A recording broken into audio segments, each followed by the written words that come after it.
Good morning, good evening to our distinguished guests, our friends and colleagues in Canada and in the ASEAN countries. Welcome to our virtual event, Regional Connectivity Building in Southeast Asia, co-presented by the Canada-ASEAN Initiatives at the York Center for Asian Research, York University, the Asian Institute Munk School of Global Affairs and Public Policy, University of Toronto, and the Center for Asia Pacific Initiatives at the University of Victoria. My name is Julie Nguyen. I'm the chair of the Canada-ASEAN Initiatives. This webinar is part of our Canada, ASEAN, and the Indo-Pacific Speaker Series. I'm happy to see that some of our participants today also attended our previous webinar on February 23rd, 2022 on the evolving economic and geopolitical landscape of the Indo-Pacific Regional Comprehensive Economic Partnership, RCEP, Comprehensive and Progressive Trans-Pacific Partnership, CPTPP, and beyond. And now I turn over to Julia Bentley. Thank you, Julie. Good evening. Salamat pagi. As Julie mentioned, my name is Julia Bentley, and I'm moderating today's webinar in my capacity as an external research associate at York University's Center for Asian Research, as well as a senior fellow at the University of Toronto's Munk School of Global Affairs and Public Policy. I'm on leave from Global Affairs Canada, and I'm not speaking in an official capacity. It's an honor to welcome our audience and our three eminent panelists today, whom I will introduce in slightly more detail in a moment. Professor Cheng-Chwee Kuik of the University Kebangsaan Malaysia, the National University of Malaysia, or UKM. Professor Lynette H. Ong of the University of Toronto, and Professor Amitav Acharya of American University in Washington. Thanks to the star power of our panelists and the joint efforts of the co-hosts, University of Toronto's Asian Institute, the University of Victoria's Center for Asia Pacific Initiatives, and York University Center for Asian Research. Our audience today includes registrants from 16 countries in 4 continents. And today's panel will offer Malaysian, Canadian, and American perspectives on how connectivity building in Southeast Asia affects the regional economic and political landscape. Our panelists will share preliminary assessments of the dynamics of regional connectivity building in Southeast Asia, the internal and external factors driving and limiting host country attitudes to infrastructure connectivity building, smaller state external policy and elite legitimation, and what this means aggregated on a regional level. During today's webinar, the panelists will each give opening remarks for about 5 minutes in the first round, followed by a more interactive discussion in the second round, where they can respond to each other's remarks for 8 minutes each. After this, we will direct questions to the panelists, and I invite our audience, as Julie said, to use the Q&A box to address questions to the speakers. The webinar is scheduled for 90 minutes to allow time for the panelists to respond to the audience questions. The genesis for today's panel was the planned visit to Toronto by Cheng-Chwee, when we had hoped he would participate in person and meet faculty and students at York University and University of Toronto.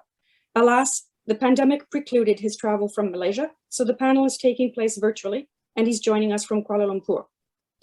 Cheng-Chwee was a valued interlocutor when I was the High Commissioner of Canada in Malaysia, especially related to strategic and regional issues in Southeast Asia. I'm delighted that he's participating in today's panel. His talk will cover why connectivity cooperation is not only about big power pushes, but also small state pulls. How the connectivity building process is reflective of the features of the multiplex world, and to what extent and in what way host country agency is a function of internal resilience and external alternatives.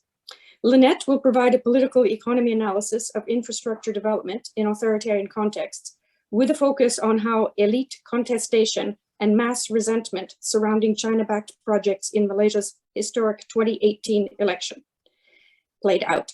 It's an honor to welcome Lynette as our Toronto-based speaker today. And Amitav will complement the perspectives of Cheng-Chwee and Lynette, discussing the political and security implications of regional connectivity projects, with particular focus on the impacts on ASEAN. I've known him since his association with York University between 1990 and 2000, and it was Amitav who first introduced me to both Cheng-Chwee and Lynette, so it gives me special pleasure to welcome him as our third panelist. For the first round, the panelists may wish to address these questions.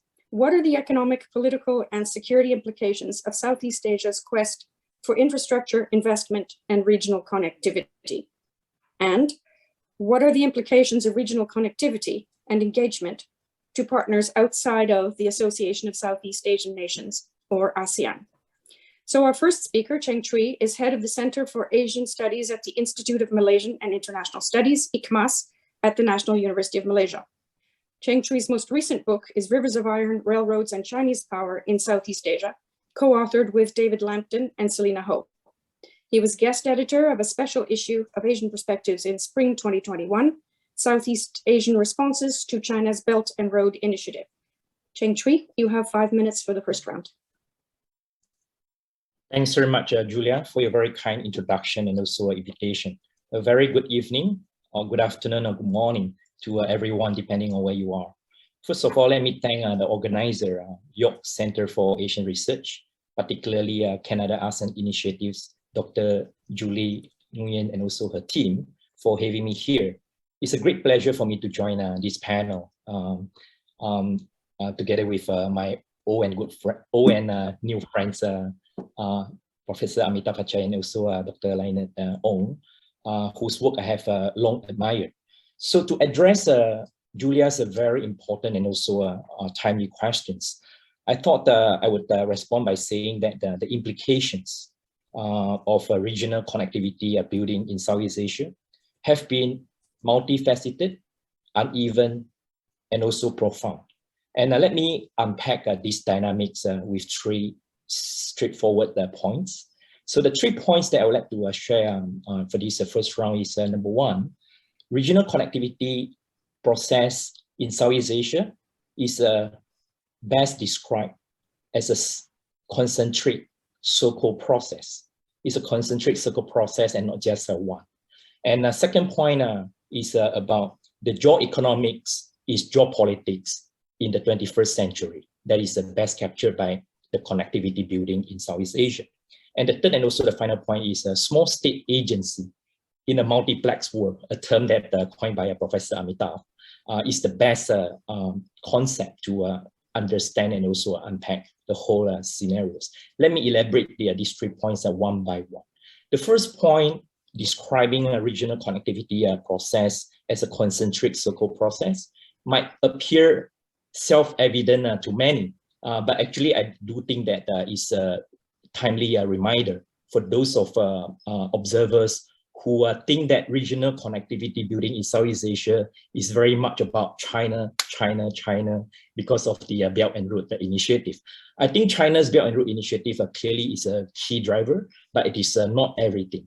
And it's important to remind ourselves that the connectivity building process in Southeast Asia is a concentric circle in the sense that at the core of this decades-long process is individual Southeast Asian governments' own efforts in developing infrastructure and soft and also hard forms of connectivity. And ASEAN as a group, as a regional organization, clearly play a role as well. You can see, for example, the Master Plan for ASEAN Connectivity 2010 and then 2025. So those individual Southeast Asian countries' efforts, ASEAN as a whole, clearly have been the key at the core of this concentric circle process. Not to forget the other multilateral agencies like, for example, ADB, Asian Development Bank, and also UNESCO. And we also know that other regional powers, and that's the second part issue raised by Julia early on. We know that Japan has always been a long-standing, very active developmental partner when it comes to infrastructure building in Southeast Asia.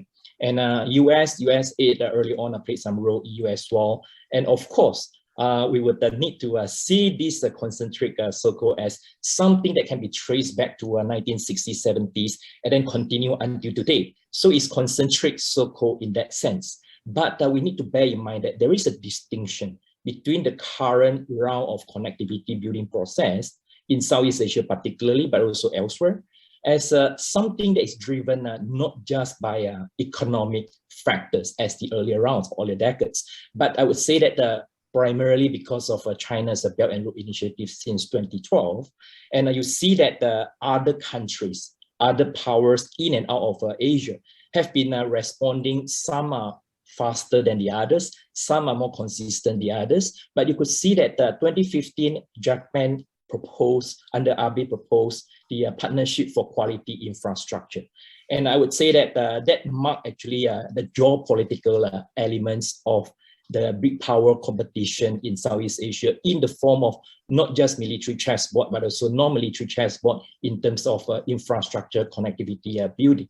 And over the last few years, you could see that the other powers in and out of Asia have also joined the fray. For example, EU announced the EU-Asia connectivity strategy.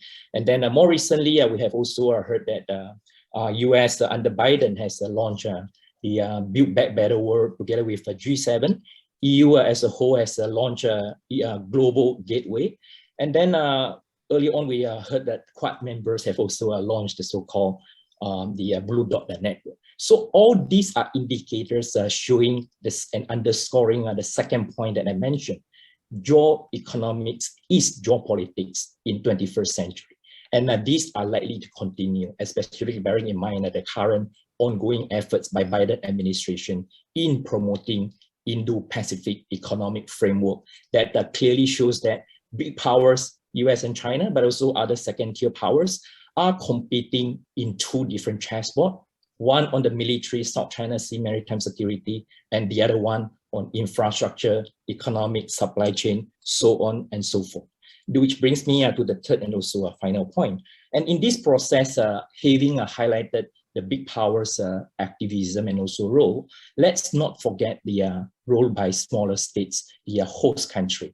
And unlike what has been portrayed in a lot of mainstream media analysis, that as if infrastructure projects is only about big power push, China push, I think small states clearly have also demonstrated some agency. And small state agency or host state activism agency can be demonstrated in many forms. Let's highlight just three forms. Number one, in many cases in Southeast Asia at least, smaller countries are the ones who actually pull China in, collaborating with them on infrastructure project, railroad, ports, so on and so forth. So it's not like just China push, but smaller states are trying to pull in China as well. And in the process, some are pulling Japan, so on and so forth. Thailand has definitely demonstrated that tendency. And other form of a small state agency can also be observed by some countries are trying very hard to push back China's preferences, to say no, and if they can't say no, they would delay. And we are seeing a lot of this activism in the case of Vietnam, for example, try to keep distance. Even a private government in Thailand, even though they agree on the project itself, but the negotiation has been ongoing for phase 2. And phase 1, they have decided to reject China's offer for investing in financing. And China's role is only limited to building. So these are all evidence of a small state agency. And finally, there are also cases where the host country actually assert the agency by suspending and renegotiating the original terms with external powers, in this case, China. So Myanmar and Malaysia 2.0, Malaysia under Mahathir 2.0 are cases where you could see that the host country tried to assert the agency. And my final point here for this round is that having emphasized about the small state agency, I'm not saying that host countries, smaller countries will always get what they want. Clearly, there is a limit to it. And to cut the long story short, I think the factors that underpin that condition small state agency are two. If we group into them into two group of factors, one is the external alternatives, and the other one is about the internal resilience. External alternative would be to what extent host countries, smaller countries have other credible alternative other than China's Belt and Road. That's a key factor. And then internal resilience in the form of political systems, whether how is the inter-elite, the dynamics, how is the state, the society, the bottom-up processes can constrain decision made by the ruling elites also matters a lot. Yeah, I think I'll stop here, Julia. Sorry for taking a longer than I planned. Thank you. Thank you very much, Cheng-Chwee. That was great. And our second speaker, Lynette, teaches at the University of Toronto's Monk School of Global Affairs and Public Policy. Her research sits at the intersection of authoritarianism, contentious politics, and the political economy of development. She's an expert on China and Southeast Asia, especially Singapore and Malaysia. And this spring marks the culmination of many years of work for Lynette with the publication of 2 books, Outsourcing Repression, Everyday State Power in Contemporary China, and The Street and the Ballot Box, Interaction Between Social Movements and Electoral Politics in Authoritarian Contexts. Lynette, the floor is yours. Thank you so much, Julia. It's my great honor and my great pleasure to be here. I want to thank York Center for Asian Research, Canada-China Initiatives, and Julie Nguyen for the invitation and for making the arrangement. So, given the division of labor between the 3 of us, and I think I would address Julia's question from China's perspective. So why does China want to establish connectivity? How does establishing connectivity serve its interests? And how does the connectivity, given the connectivity, what are the implications on Southeast Asian countries, particularly Malaysia? So these are the questions that I would try to address. Let me start by talking about, I think some Western or common conceptions, or some may even say misconceptions, of Belt and Road Initiative. Like Cheng-Chwee has mentioned, Belt and Road Initiative is one of the many nodes of connectivity in Southeast Asia, but it's also a major one. And Belt and Road Initiative is commonly seen as a centerpiece of China's economic statecraft to expand its geopolitical influence through investment and trade. It is also seen as a top-down, centralized grand strategy, a strategy that is carefully planned out. It is often criticized as China's debt trap diplomacy, entering a certain country, getting those countries to borrow from China, investing in those countries in order to trap them, to make them forever indebted to China. BRI is also seen as an attempt by Beijing to revive the ancient Silk Road, the imperial tributary system, and the country's superiority vis-a-vis peripheral states. And these peripheral states could mean the smaller countries in Southeast Asia through a series of asymmetrical exchanges. So overall, connectivity is built in order to promote a Sino-centric world order. And I think there are elements of truth, shades of truth in those a couple of points that I've mentioned. And I think Belt and Road Initiative in practice, in practical terms from China's perspective, if you look at the literature that China scholars write about Belt and Road Initiatives, 一带一路, themselves, they see the origin of the Belt and Road Initiative as China's counter strategy to US rebalancing in Asia and its Trans-Pacific partnership, which started in Obama's years, its pivot to Asia. So China needed to have something in response to that. But I think more importantly, it also serves to bolster the Chinese Communist Party's nationalist legitimation by emphasizing China's newfound power.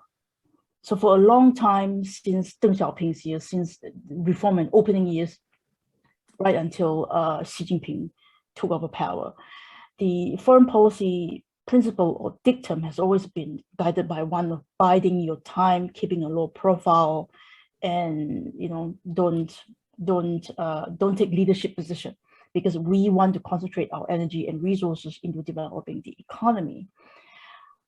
But I think by about 2010, by about late Hu Jintao's years, early Xi Jinping's years, China felt that its economic growth has developed to such a level that it has actually arrived that has allowed it to shine and to take a more greater role in international stage. But domestically, it is actually driven by a desire to create another source of legitimation for the party.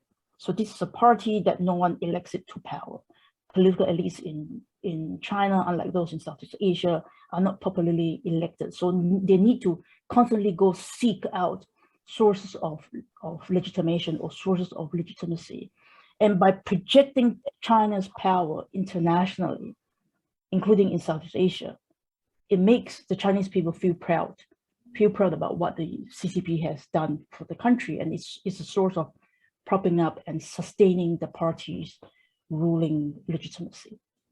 So in a way, BRI is the signal that China has actually arrived, and it's now time for it to shine. So there was a vague policy idea being announced in 2013, but central guidelines was only announced later in March 2015. And contrary, I think, to popular beliefs, decision-making with respect to BRI is actually not top-down or centralized. Yes, you have some central guidelines, but the implementation is actually left to multi-level governments in China and multi-agency, right? And multi-agency often jostling for power, competing for power and resources, because the central government has earmarked a certain amount of funds through its policy development bank for BRI purposes. And then, so those agencies include, Ministry of Finance, NDRC, National Development Reform Commission, Ministry of Commerce, Ministry of Foreign Affairs, People's Bank of China, the Central Bank, Ministry of Defense, Ministry of Public Security with respect to security issues, Policy Bank, the Export-Import Bank, and then the China Development Bank. CCP's international development is own international arm of the party, various provincial government, state-owned enterprises of China, and private enterprises. And these are large, medium, and small size private enterprises. So these are the phases of BRI. So when we talk about what China does with BRI in Southeast Asia or other parts of the world, we often forget that there are actually multiple actors behind BRI. And these actors often do not think along the same line because they have competing interests. Right? They compete among themselves for resources. Ministry of Foreign Affairs is often outshined by Ministry of Finance and Ministry of Commerce because it's a relatively new ministry, right? So it's a complex animal, right? Is actually what I'm saying. It's also driven by self-interested domestic players. They want financial support, they want tax relief from the central government. So BRI is therefore an overloaded term as a catch-all kind of policy slogan to justify various projects. And some of them are kind of vaguely relevant to BRI. But by giving it a label of BRI, it then qualifies for tax relief, for financial subsidies. So various agencies and government and SOEs want to do that for that purpose. But what comes out of it is often a variety of inconsistent, ambiguous, and competing BRI narratives and outcome. And nobody actually keeps track of BRI projects. Well, the Chinese government probably do some way, but they don't let the rest of the world know. So it is actually left to civil society and some academic community. I know a group of scholars based in Johns Hopkins and Australian National University has actually come together and do all of this the public BRI, and the Chinese government doesn't really release the information. I can go on, but I can also leave it here if my time is up and move on to the next round. Next speaker. Thank you, Lynette. Lots of food for thought there. And I think there is plenty for our discussant, Amitav, to respond to there. So Amitav is a distinguished professor of international relations at American University in Washington, D.C., and holds the UNESCO Chair of Transnational Challenges and Governance. His work on global international relations theory highlights concepts of world order from the non-Western world to counterbalance the dominating influence of European history. His recent books include The Making of Global International Relations and The End of American World Order. His expertise on regional security, ASEAN, and Southeast Asia is reflected in publications such as The Quest for Identity, International Relations in Southeast Asia, and East of India, South of China, Sino-Indian Encounters in Southeast Asia. Amitav, over to you. Thank you. Thank you very much for having me on this panel. Those of you who don't know me may not know that I spent 10 years at York University from 1999 to 1989 to 1999, and I left in 2000. And during that time, I was a postdoc to a full professor. I was the deputy associate director of what used to be the University of Toronto, York University Joint Center for Asia Pacific Studies before it split. But that split happened after I left. So it is a pleasure to be back virtually with what is now Whitecaps, and also to connect with my friends, all the three, including Julia Bentley, and of course, Cheng-Chwee and Lynette. So I thought there were some very interesting comments made by both the speakers, from Cheng-Chwee, especially the geo-economic dimension. That's not about economics, not about security, but about a bit of both. That leads to great power competition, which especially associated with China's BRI. And also, it is very important to emphasize and keep in mind that his point about host country agency. Small states have agency. The host country in the BRI connectivity investment has agency, provided they also have alternatives to turn to, and provided they have domestic resilience. Those are very important points. I have no disagreement with that. In fact, I think the host country agency is a very important factor. That counters those who think that China is building a sphere of influence simply through his investments. It's not as simple. From Lynette's presentation, I thought the most interesting things was the domestic politics or domestic motivations behind BRI. So the BRI is not about China's grand strategy, long-term strategy to build an empire or revive that tributary system, or driven by US-China competition. It actually has a very strong domestic motivation. So that's, people often forget, especially in the West, that they think it is somehow connected to, or not somehow, centrally connected to China's grand strategy, long game, so to speak. So important to keep in mind that, as Lynette reminded us, the domestic politics is really important. The other point was, of course, China is not a unitary actor.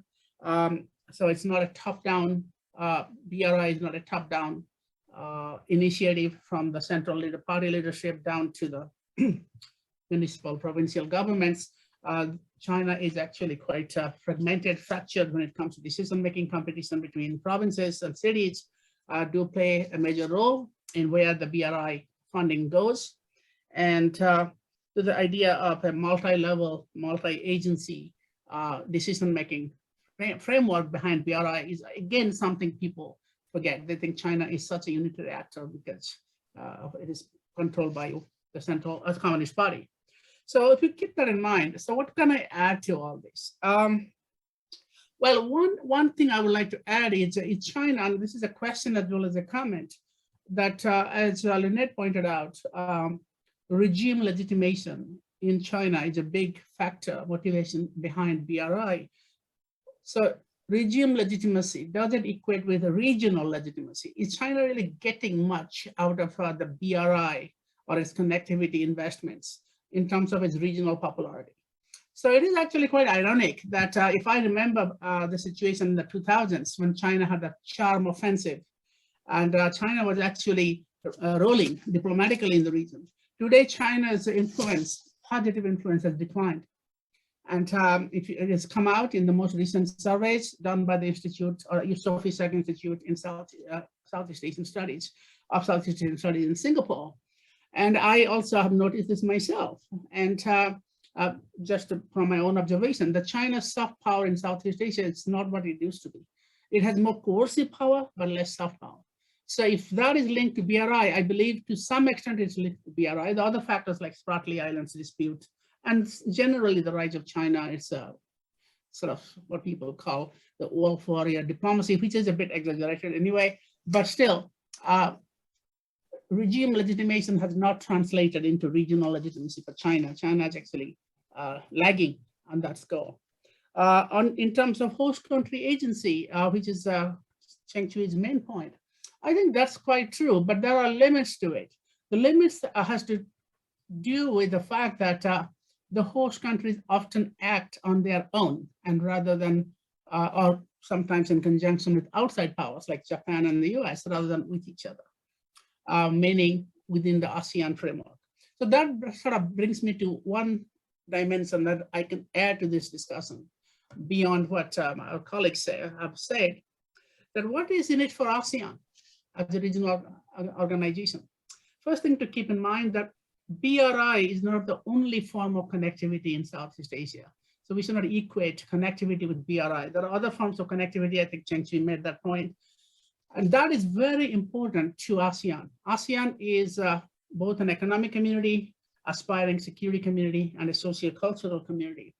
And holding all this is connectivity.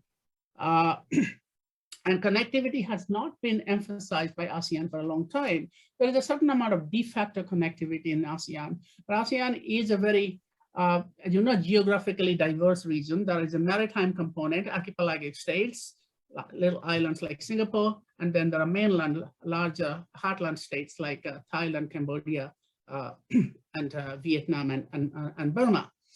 So in that geographically fragmented context, connectivity really matters. While there is good maritime and air connectivity in Southeast Asia, land connectivity is often poor, especially between the maritime and the heartland parts of Southeast Asia, or mainland parts of Southeast Asia, and also in the border region, in the peripheries of the mainland states. So any connectivity initiative, whether it is funded by China or Japan or the United States or India is also into this game on the Myanmar border, for example.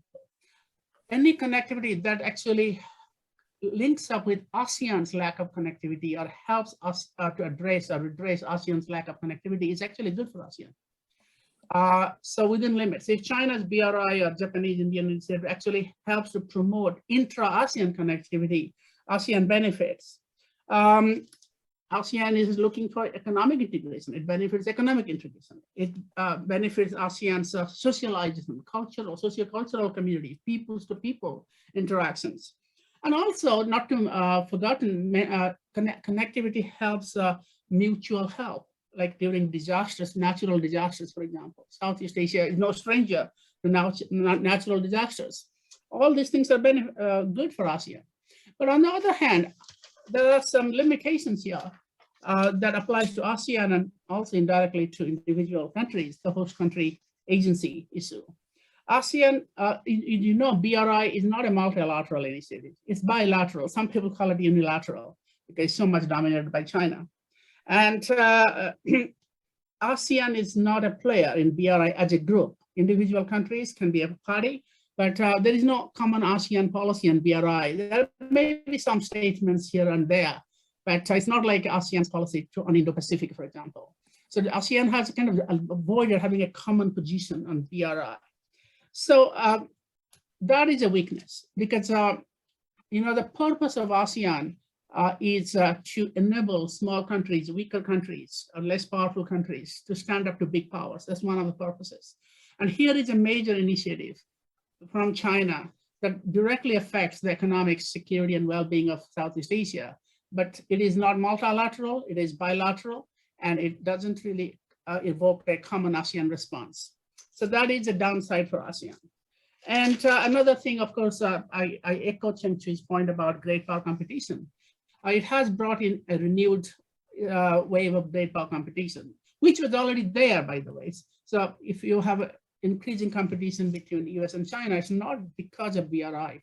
There are other factors. And Southeast Asia, it becomes a pawn in the game of US-China competition. But BRI helps to play this out in the region. And again, that is not a good thing for Southeast Asia or ASEAN, because ASEAN has always tried to stay away from great power competition, not choosing sides. BRI kind of, creates that kind of pressure on individual ASEAN countries to depart from a common ASEAN position and have more sort of either for China or against China kind of a position. So these things require our attention.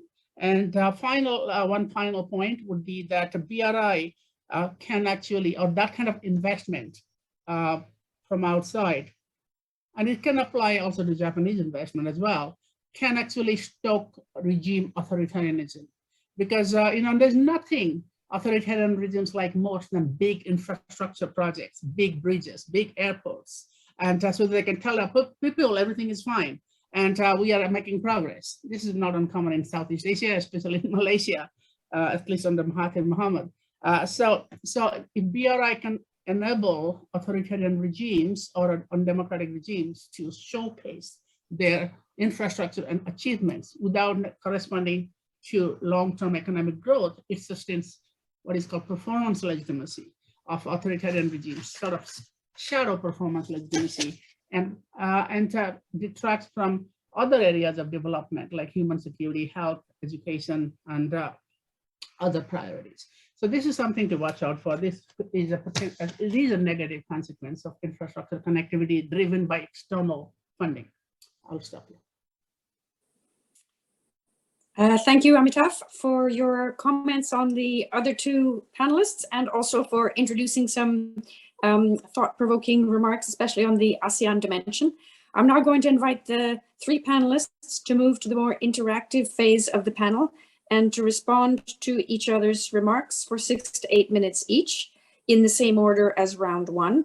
And I'm pleased to see that we're already starting to get some questions in the Q&A box, and I would encourage participants to have a look, to add something to the questions. If you have been prompted by the remarks by our speakers of something else you'd like to ask when we get to the Q&A session. So Cheng-Chwee, would you like to start off round two?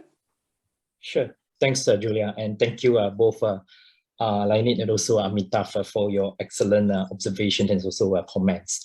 I agree with virtually every point that have been raised by both Lainit and also Amitav.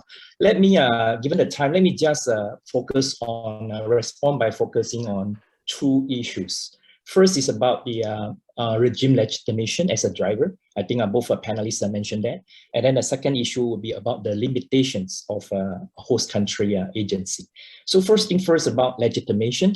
And this is actually also a factor and explanatory factor that my co-authors and I, we highlighted in this book in explaining about smaller countries in Southeast Asia's responses to China-backed real link projects in the region. And we tried to use regime legitimation, elites legitimation to explain why the different responses. And I would completely agree with what Lainit mentioned in the case of China. And I think she illustrated it very well by actually showing there are two types of legitimation that underpin CCP government's promotion of Belt and Road as an economic statecraft. One is about performance legitimation. It's really about economic growth, prosperity, and all that. And the other one, when she mentioned that by showing and also expanding Belt and Road related stake and presence in all over the world, not just in Southeast Asia, it also gives the impression that China is strong and prosperous and all that. And that is a link to what we will call as identity-based legitimation. It's a bit of a nationalism as well. So in China's case, actually you're seeing that the Belt and Road converge in two sources or two pathways of legitimation: performance legitimation and also identity particularistic legitimation. So in Southeast Asia, we are also seeing something parallel. There are some convergences of these different pathways of legitimation that explain why some countries have been more receptive and enthusiastic in embracing China-backed infrastructure projects, even knowing there might be some financial consequences, it might result in over-dependence, so on and so forth. So in this case, Laos is perfect. Yeah, Laos tried to make use of the Vientiane Botan rail project, which was started to operate since December last year as a source of legitimation in both sense. When it comes to performance, Laos, as one of the most poorest countries in the region, tried to use infrastructure, primarily railroad, as a strategy to transform Laos as a landlocked to a landlink country. And that is a key to the performance legitimation of the ruling party. But it's not just about performance, it's also about identity, that Laos is also growing more prosperous and there are hopes for future. And that again adds to the political legitimation.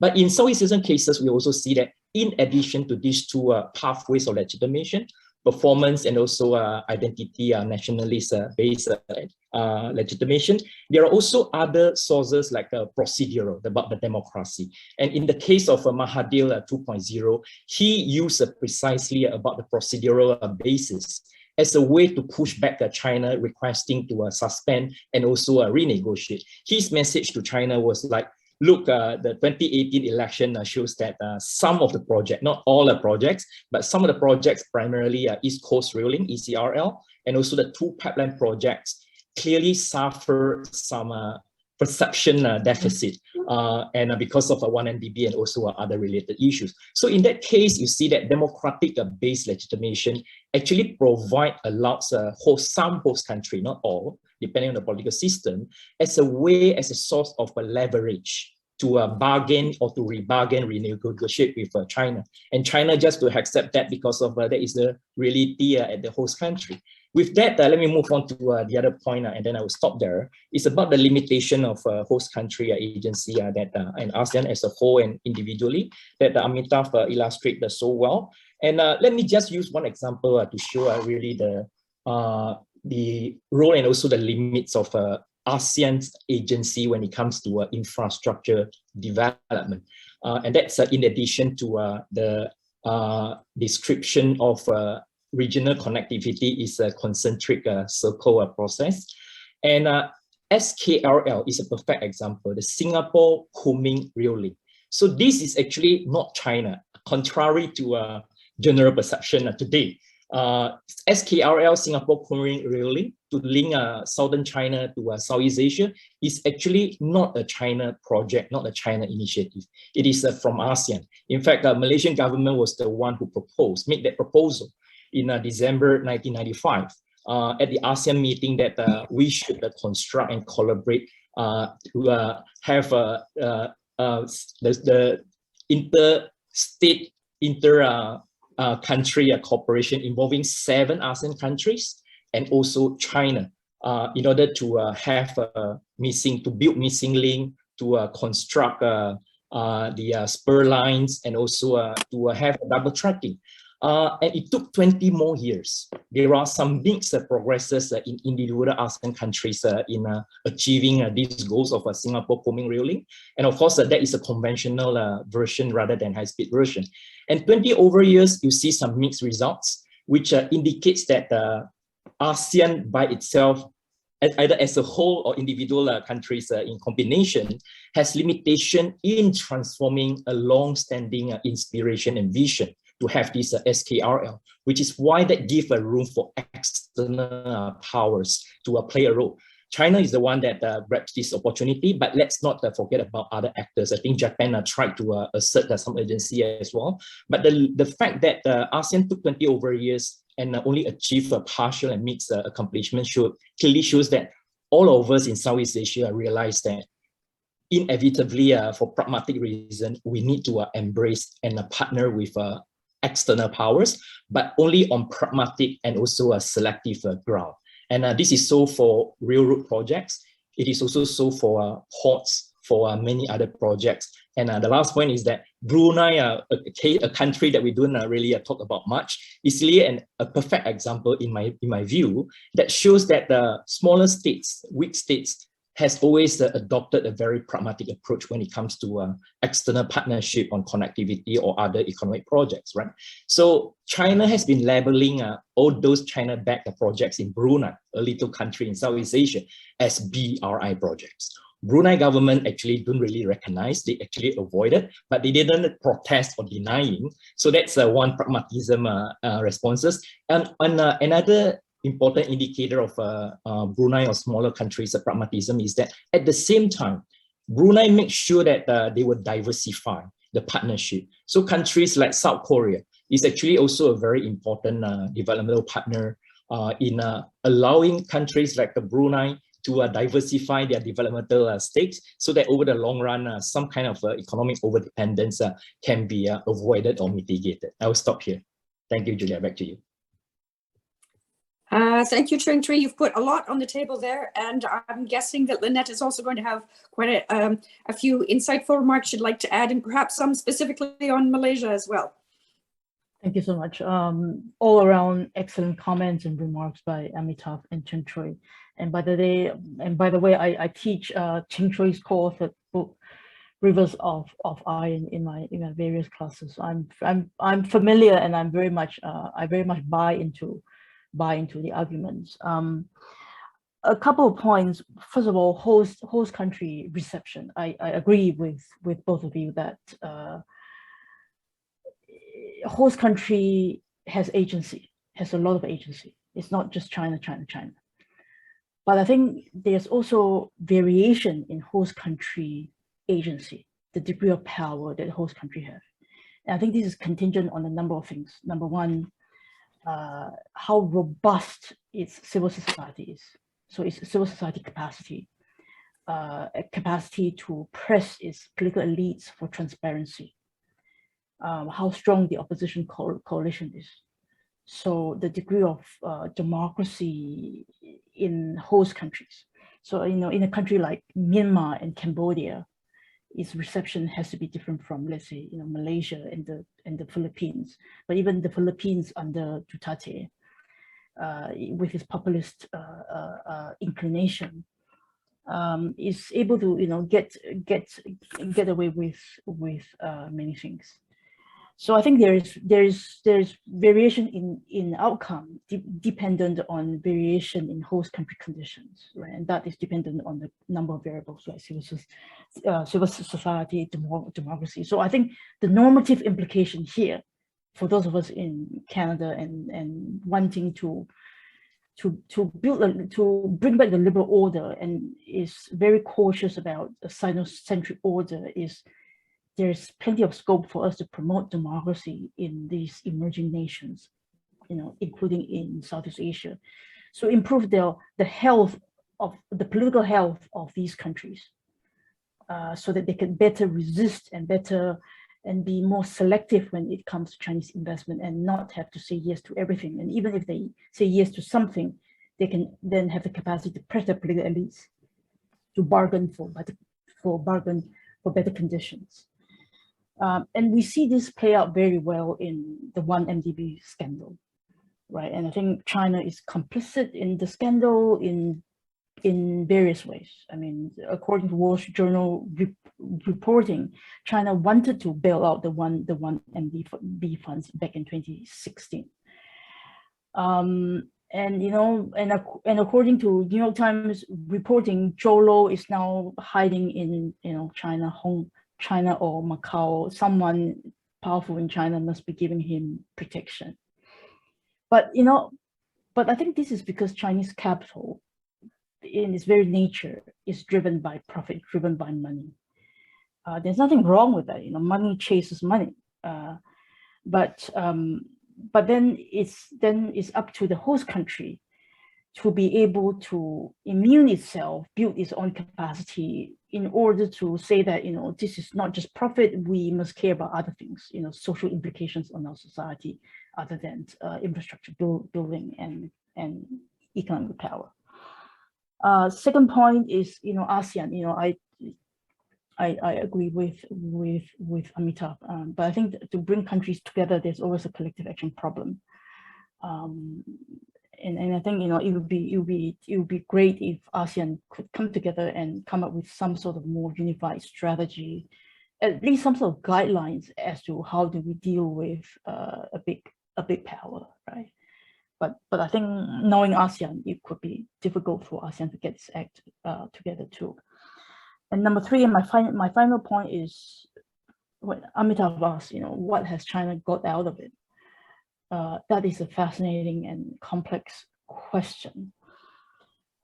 So if we think about US influence around the world, I think it's traditional hard power influence, military influence. Yes, got military bases in various parts of the world, including Southeast Asia, the Philippines, and Singapore. But I think the US also excel in soft power. People aspire to have the sort of lifestyle, be it all sorts of American brands that people aspire to own and buy. But Chinese power doesn't come from soft power. The soft power has actually failed quite miserably in many parts of the world, I think.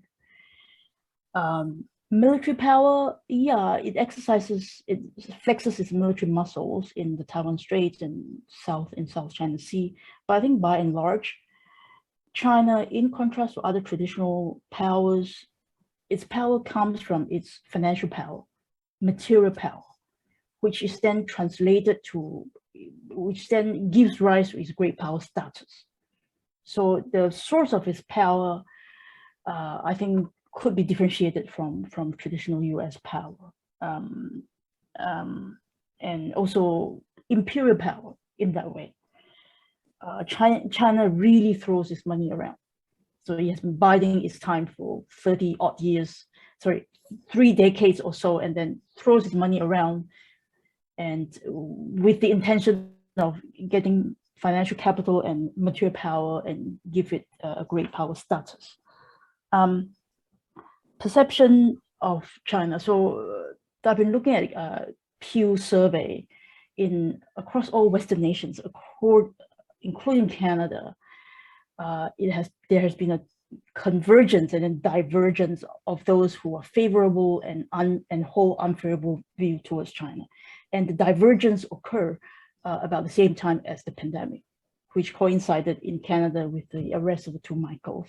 So people used to be 50-50 favorable and unfavorable towards China, and then 70-80% unfavorable, leaving 20-30% holding favorable view.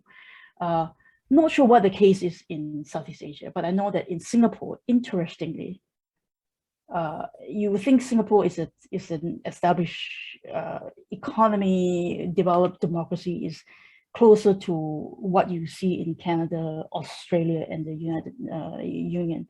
It's actually not. Singaporean, by and large, actually, and depending on who they survey, because there are actually a lot of foreigners in Singapore, right?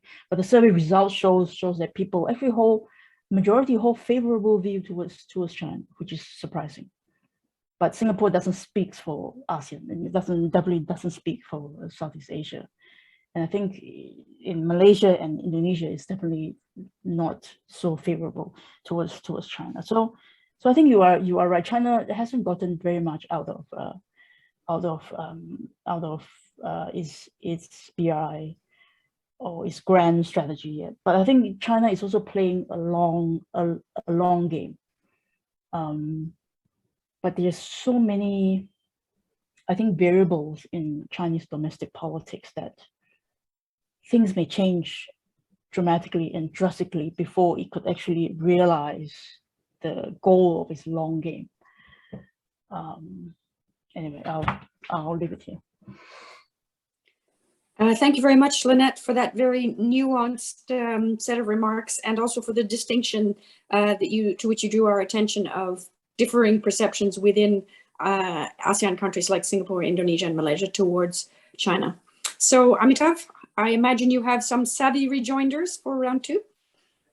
Actually, no, I already made all the points I wanted to make because I already commented on the panelists and then made my own take focusing on ASEAN. So I don't have much to say except that everybody should keep in mind that the BRI kind of infrastructure is both land and maritime, but more focused on land border, land in connectivity than maritime connectivity. The so-called maritime Silk Road is a kind of a misnomer. and for historical reasons and also contemporary reasons. So Southeast Asia is predominantly still very much maritime. I mean, the accent in Southeast Asia. That's where China is not as dominant as people think. That's where you have other actors, the United States in particular, but India also for the Indian Ocean. So in some ways, the BRI is never going to transform Southeast Asia because of the maritime nature, the maritime orientation of this region. It will increase Chinese influence on the periphery of China and Southeast Asian countries. So that I just want to throw it as a point. The other thing is ASEAN. Just imagine if connectivity was not just about BRI, but like the Kunming Singapore project was a white elephant. I mean, not to insult white elephants. You know, it was never really backed by feasibility studies, and no one knew what the benefits of that would be. But intra-ASEAN infrastructure projects that are multilateral does have a lot of potential. So I've often argued in China that the BRI should be multilateralized because it creates a lot of suspicion when it's bilateral and or unilateral for that matter. So why don't China get big banks and like AIIB involved in financing BRI projects, which they started doing, but not true of things like China-Pakistan Economic Corridor or the big prestigious or showcase BRI projects. So I think connectivity is by definition multilateral, isn't it? I mean, especially international connectivity. By the way, a lot of Southeast Asian countries need connectivity within themselves, like Indonesia, for example, with 16,000 islands, or Philippines. But international connectivity is by definition a multilateral challenge. So if you have connectivity built mainly through bilateral cooperation, it's bound to have, well, it doesn't fit within the requirements of true connectivity. So the least ASEAN could do is to try to synergize some infrastructure projects, national infrastructure projects,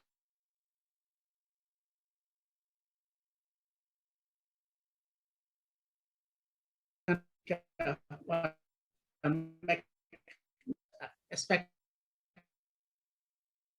of investment in infrastructure should be channeled through ASEAN or some, you know, in cooperation with global other global actors. That would be really transformative for the region. Just imagine a project of connectivity that is financed jointly by China, Japan, and US companies. It's not as you know, wacky as you think. People have made that proposal, but we haven't gone to that stage yet.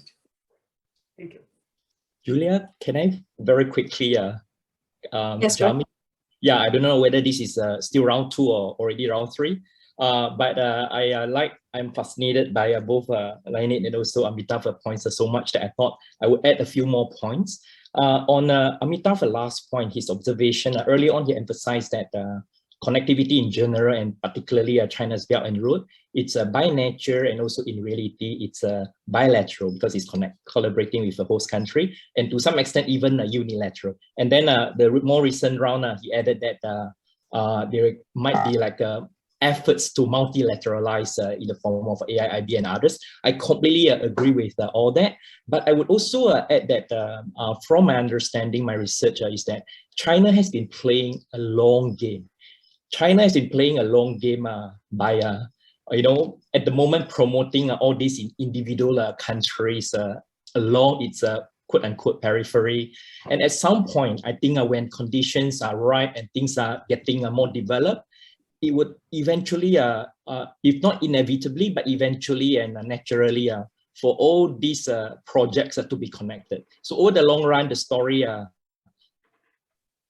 might be about connecting the existing developmental dots. So we have already seen some early signs of that happening, and that's adding to the bilateral, unilateral, and multilateral dimension. You're actually seeing some signs of a trilateral and perhaps even a minilateral dimension happening on ground. I think in connectivity games in politics, proximity and geography matters a lot. And that's clearly a key element in Southeast Asia-China relations, including this connectivity cooperation issue. So I think we are only in the early stage of this whole process. And the early indicators that I was referring to is actually happening in Laos, Thailand, China context. As we mentioned earlier on, December 3rd, 2021, at the height of COVID and all that, Laos, in collaboration with China, has already launched the Laos-China the rail projects. And even though individual and also bilateral with China are still negotiating with China on the second phase of Thailand-China high-speed rail project from Korat to Nong Khai, but Thailand government has already taken initiative is ongoing to talk with Laos government and also China government as to how to improve the physical connectivity from Laos to Thailand. And that shows that some early signs of minilateralism or even trilateralism are slowly taking place. And we also read news that Malaysian government and Thai government are talking about at some point we are going to construct from Bangkok to Kuala Lumpur the high-speed rail, and knowing that the KL Singapore high-speed rail at some point might be revived and all that. So I believe over the long run, some of these projects might become minilateral and also multilateral in one way or another. And I do think that China is playing a long game in that sense. I will stop here. Okay, thank you very much, Cheng-Chwee. And that concludes our round 2 with an extra little addition from Cheng-Chwee. So thank you, Cheng-Chwee, Lynette, and Amitav for your incisive views. And we'll now turn to the question and answer session. We have several thoughtful questions from our audience, and I would like to start with these. So the first one is, what impact might we expect from Russia's invasion of Ukraine on China's global influence, and in particular on the Belt and Road Initiative in Southeast Asia? And the next one is, Malaysia offers an interesting case study regarding small state agency as evidenced by the perception of Chinese investment in Malaysia's historic 2018 election. So has Malaysia effectively used that agency to set more advantageous terms for such investments going forward? Or was the renegotiation, for example, of the East Coast Railway a one-time exception? And we have 2 more questions that are rather long and complex, so I'm going to read them slowly. How to craft a narrative of misconception of BRI around emerging decolonial approaches in international relations theory, and the strong push to decolonize international relations as a discipline. How could this alternative discourse tone down critics of ASEAN and the marginalization of Southeast Asia's agency in maintaining order in the South China Sea? So I'll start with those, and I'm not going to direct them to individual panelists. I'm going to let them volunteer to respond as they would like to those questions. I see Cheng-Chwee smiling. You want to go first? I think you're on mute. Thanks very much, Julia. I was hoping Amitav and Lynette will take some questions. Let me pick the easiest question and leave the hard questions to both panelists, fellow panelists then. So the easy question, quote unquote, I thought that would be about the question about the assessment about the small state agency, the impact, and also the limitations in the case of Malaysia, right? I think there is good examples to illustrate that, which is early on we mentioned that Mahathir 2.0 suspended and renegotiated 3 out of many China-related projects. And we knew that and that was 2018, and today is 2022. So 4 years down the road to have some preliminary assessment, I would say that the assessment is a mixed one. It's a mix in the sense that the renegotiation was completed in 2019, April 2019. And since then, there have been, I would say, positive progress where host government managed to renegotiate for better and more favorable terms in terms of reducing the financial cost, in terms of the employment and also a resource arrangement, in also convincing China as a part of the operation and not just a building, and create a more favorable economic conditions for the host country. So I think generally ECRL renegotiation is more successful, and things are happening as we know that the transit-oriented development projects have been very much in the pipeline and then are being discussed. But that is not so much in the case of the other two suspended projects, and things are not so transparent still. And from the limited news that are available on the open information is that the two pipeline projects, one in Semenanjung, the peninsula, and then the other one in Sabah, were also renegotiated during Mahathir 2.0, but it was not they were not completed. So then there was no news until a few months ago. There were news that the current government has agreed to resume the two pipeline projects. And without knowing the details, and it looks like based on what has been reported, the old conditions seems to be the same. And if that is the case, I do not think that there was a much small state agency, despite the bottom-up desire and also some concerns expressed by civil society and also opposition. So I would say that the assessment of a host country agency, in this case, Malaysia versus China-backed projects, have been mixed and also uneven. Okay, thank you. Lynette, do you want to take the next slice of questions? Sure, I would also, agree with what Cheng-Chwee just said, and I would add a small point, which is if the Pakistan Harapan government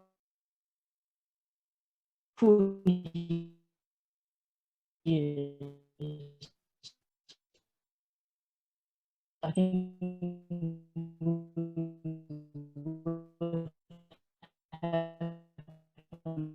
much better in how those countries, in those how projects outcome will actually pan out.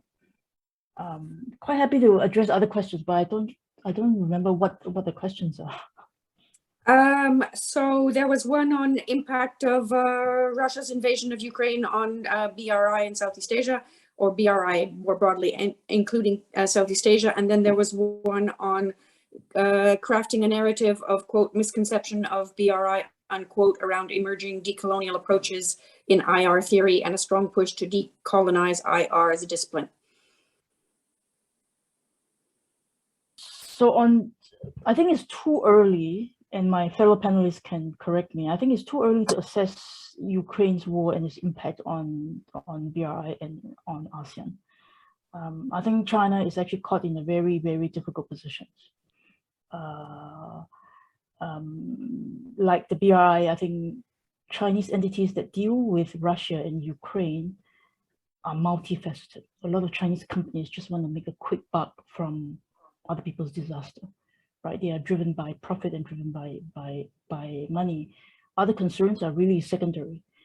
But then what they do also has an impact on China's national objectives and national interests. But I don't see a national government, Chinese national government, Beijing, coming out to endorse, to take certain strong position that everyone in the country, every entity in China has to toe that line. I don't think Beijing or its political elites has actually made its position on Ukraine very clear yet. So in a way, like BRI, you have kind of loose announcement at the very top, and people at the very bottom, they are left to do whatever they like. So it's going to be incoherent and sometimes hurting China's interests. But then, so having said that, China also wants to be seen as quite close to Russia, not exactly abang adik now, but quite close to Russia, because China wants to be part of the axis of something. Otherwise, China will be singled out as China versus Western alliance trying to, counter China's rise, and China doesn't want to be isolated. So it does want to be partnering with a powerful country like Russia, but difficult case, I would think. So I don't really think this position. Okay, thank you for that balanced answer. Amitav, would you like to address the question on IR theory and decolonialization? Let me make a couple of comments on Ukraine. I think, again, it is still unfolding and we don't know how it will end. But a couple of things are quite obvious, that it will probably accelerate the Chinese efforts to internationalize its own currency and have yuan exchange, yuan as a currency, increasing use of yuan, its currency, or maybe its currency to buy and sell goods. That's happening, it's going to happen everywhere. I mean, it's happening to India. India is looking for rupee exchanges. Russia is doing that. So the trust in the US dollar has, of course, the dollar remains powerful, but the trust in the US dollar as a reserve currency has diminished, and countries will look for alternatives. And China might become one potential source of alternative to the West when it comes to currency transactions. And the other thing is that it will, no matter what the Americans are saying in a brave face, this will undermine US Indo-Pacific strategy if the war goes on. Because this war, if it continues and no settlement, will require US attention and both financial but military. And this is sort of reverse the pivot. It'll be a pivot back to Europe again. So the first time since the 1950s, the US really is facing a two-front conflict, both in Europe and Asia, and it cannot simply be done by focusing only on the Indo-Pacific. So no matter what the brave face put on by the Biden administration, this is going to affect US military posture in the Indo-Pacific. And some people think China might take advantage of it. China doesn't have to take advantage of it. It's basically the United States that will have less credibility on its own. It's because of its the way the Ukraine situation is evolving. The United States now has to defend a lot of countries in Eastern Europe, either directly or indirectly. And so will be the European Union. So the Western attention and commitment and resources to Indo-Pacific will diminish. So that will have an impact on Chinese influence. I don't know how, but it's too early to say, but it was something to keep in mind. On the question of international relations, decolonizing international relations, now the misconceptions of BRI, if by that we mean how the West perceives BRI. Actually, there is no single Western perception of BRI. I've seen a lot of very knowledgeable people, economists and scholars and policymakers, ex-policymakers, think that the BRI is not what it's made out to be. It's not a debt trap. It's not a tributary system. It is, exaggerate. It's kind of the imperial agenda behind BRI is vastly overstated. So a lot of Western scholars do also argue that. Of course, the dominant narrative that you find in the media is that it's all about Chinese influence and China taking over the world. So that then goes into the whole question of what is a misconception of BRI. But I think the most important way to study this, the most important point is not to, simply buy into uncritically what is being said by policymakers and media. Just to do your own investigation, listen to people like Lynette and Cheng-Chwee and scholars who are actually know something about this region. And so knowledge is now getting your own knowledge, indigenous non-Western sources of ideas and knowledge and information and analysis is the fundamental to decolonizing international relations. And again, not assuming that the whole of West is one in its interpretation of BRI, that there are variations in the perception of BRI. And then relying on these non-Western interpretations, people from within the region, including scholars in China, scholars in Southeast Asia, you might get a more balanced perspective, if that's what we mean by a decolonized perspective, rather than taking the Western interpretation at face value. Okay. thank you. I think we might have time for one last question, and it's going to be this one. What will the effect be of China's BRI involvement in Malaysia in terms of ethnic politics? For example, institutional racism and economic marginalization of Chinese Malaysians.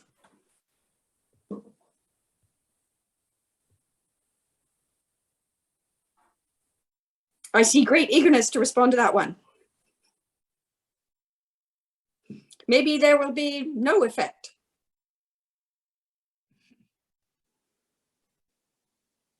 Amitav, clearly that one's addressed to you.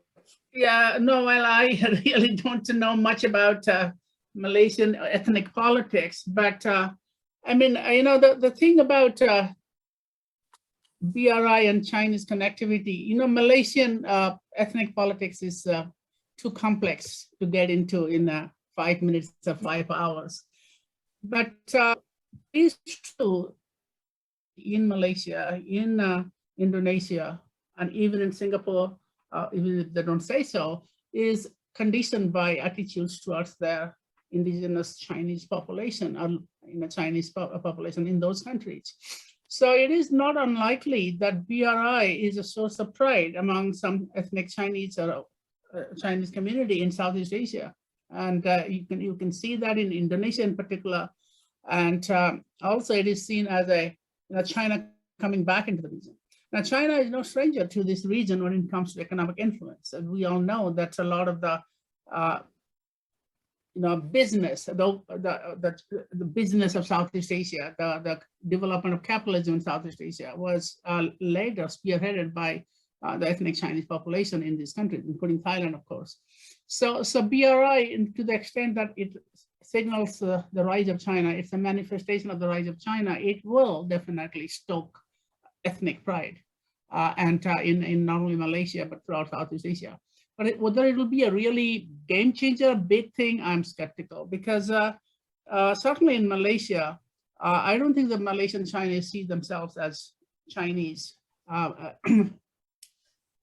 In a sense, they see themselves Malaysians first. And the ethnic dimension is domestic, it's not transnational ethnicity linked to China. And I think this is increasingly true of Southeast Asia. So I really don't see, it will be decided, the fate of BRI will be decided by profit and politics. So those are the two things that will decide, not by ethnicity. Let me speculate a little bit, and further to Amitav's point. I suspect Chinese capital into multiracial societies such as Malaysia will not help to address racial disparity in the way that we would like it to do. Let me put it that way, because it's capital. It's there to pursue its own political objectives. Yeah.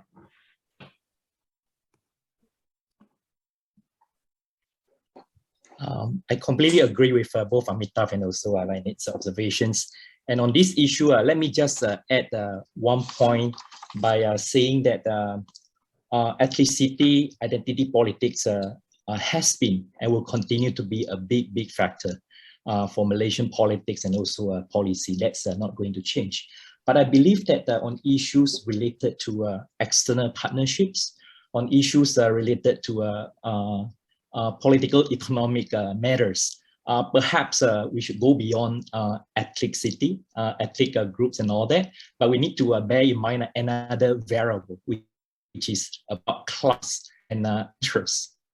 That when it comes to external partnership, that is very much underpinned by political economic interests, ethnic group identity really is the key factor, and that goes in many forms. One way is that we all know from existing literature, things that have been done, for example, by Lim Kuan Ni and all that, that when China is trying to look for local host country partners, they don't necessarily go to ethnic Chinese. They will go to any groups, and I say any groups that are politically connected, either in a certain political party or coalition that is a mix of both ethnic Chinese and ethnic Malays. It doesn't matter. Those are actually class issue, right? Those are the politically connected class. And usually you do see a multi-ethnic component or certain other power to be. And that's on one dimension. On the other dimension, when it comes to what really is going on on ground, like for example, let's take Kuantan. Kuantan is really a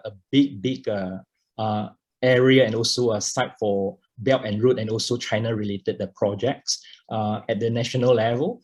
And you do see that most of those key projects, Kuantan Industrial Park and also the Kuantan Port expansion that are very much also connected to ECRL and other East Coast projects, who are actually the key partners and also players. So you see it's 51%, 51 to 49 composition when it comes to ownership and management. So China's side are mainly from Guangxi, right, 49%. And the local 51% are mainly IJM and also the other key groups. And who is IJN? And you know that it's not like one ethnic identity or background. It's really about the class, right? Those politically connected interest group that is playing asserting influence, shaping what is going on ground. So I think we need to bear in mind interest as a factor rather than interest and class as a factor rather than ethnicity. Thanks, that's a very good point, Cheng-Chwee, which I, for one, hadn't necessarily looked at it that way. So thank you for sharing that. I think that means that we have reached the end of our question and answer session. And just before we wrap up, I invite each of the panelists to share a final thought with us if they wish in a couple of minutes or less, recognizing that Amitav has another commitment right after this one, so we need to end at 9:30. So as a concluding remark, shall we do it in the same order as before? Cheng-Chwee, have you shot your bolt or you have anything else you'd like to add? I would just add one point, and that point would be Amitav's notion of multiplex world is a very good conceptual tool for us to understand dynamics at different levels that is going on in Southeast Asia and also beyond. Because of, I think both Amitav and also Lynette highlighted very well, both in the case of China and also in the cases of Southeast Asian countries.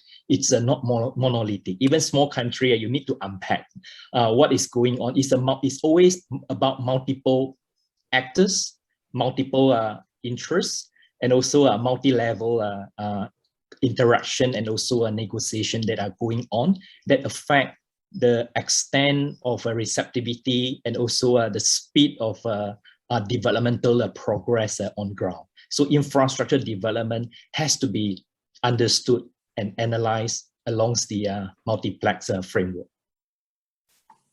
Okay, thank you. Lynette?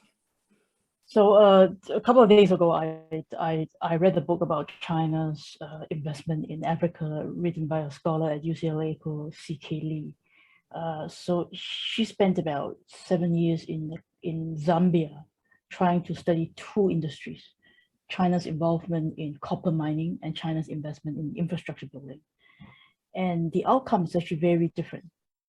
So just adding to the point that, it is complex because it's multiple actors and multiple agencies, but it's also complex. The outcome may actually differ between sectors because infrastructure building is typically more contract labor, casual labor. Labor is not organized, so local workers are not able to resist capital very, very much and subject to exploitation. Whereas in copper mining, at least in Zambia, there's a trade union and there's a tradition of labor organization. In that sense, they were able to press the Chinese capital, the Chinese SOE, and to get a lot more out of Chinese concession. So I think the next phase of the study of BRI in Southeast Asia is variation in countries, but also variation between sectors within countries. I think that would bring another layer of complexity. Thank you, Lynette. That's a very interesting nuance in the comparison with the African example in terms of the differences between sectors. Amitav, concluding remarks? Right. I just wanted to thank Cheng-Chwee for bringing up multiplex. And I think it is a very useful concept to look at things like agency, small state, small weak actor agency, and also multi-level governance. Those are the two dimensions of multiplex world, agency and complexity. And at the same time, complexity in like governance, multi-level governance is one form of complex governance. And I think BRI, we see that how the Southeast Asian countries have responded to BRI, but not just Southeast Asian countries. You find that in Africa, you find that even in Pakistan, which is central to the BRI, the most important BRI project is in Pakistan. They're not buying in Chinese investment without their own agency. So I think that is very important. And that's also the best way to deal with all the consequences of BRI that may be negative, that, is basically the recipient that has to decide. If the recipient has its plans and house in order, if the recipient controls the agenda and decides what projects investment goes to and what projects it doesn't go to, then I think the BRI would be actually not only credible, but also successful. Like most projects in the world, there will be some successes in BRI, some failures, some spectacular successes and some spectacular failures. And China itself may not be able to, at the central level, control these successes and failures all the time. So, but it is a fact of life. It's not going to go away. We have to deal with this for the next 5 to 10 years, maybe beyond. And I think the important thing for Southeast Asia is to not only recognize its agency, but exercise its agency. And I still go back to my earlier point that some sort of a coordination, multilateralization of BRI will be the best thing Southeast Asian can do to avoid this kind of competitive negative pulls of BRI. Thank you. Thank you very much for that reminder of what we need to, what we can hope for from ASEAN. And I'd like to thank each of you for this impressive, multifaceted and thought-provoking discussion. On behalf of York University's Center for Asian Research, I'd like to thank Cheng-Chwee, Lynette, and Amitav for serving on today's panel and sharing their insights on regional connectivity in Southeast Asia. Terima kasih. I'd also like to thank the co-sponsors of the webinar, University of Toronto's Asian Institute and the University of Victoria's Center for Asia Pacific Studies. And most of all, I would like to thank each of the participants who have joined us today from multiple time zones. I hope you found the discussion as stimulating as I have. Thank you very much for participating, and I look forward to seeing you next time. Jumpa lagi.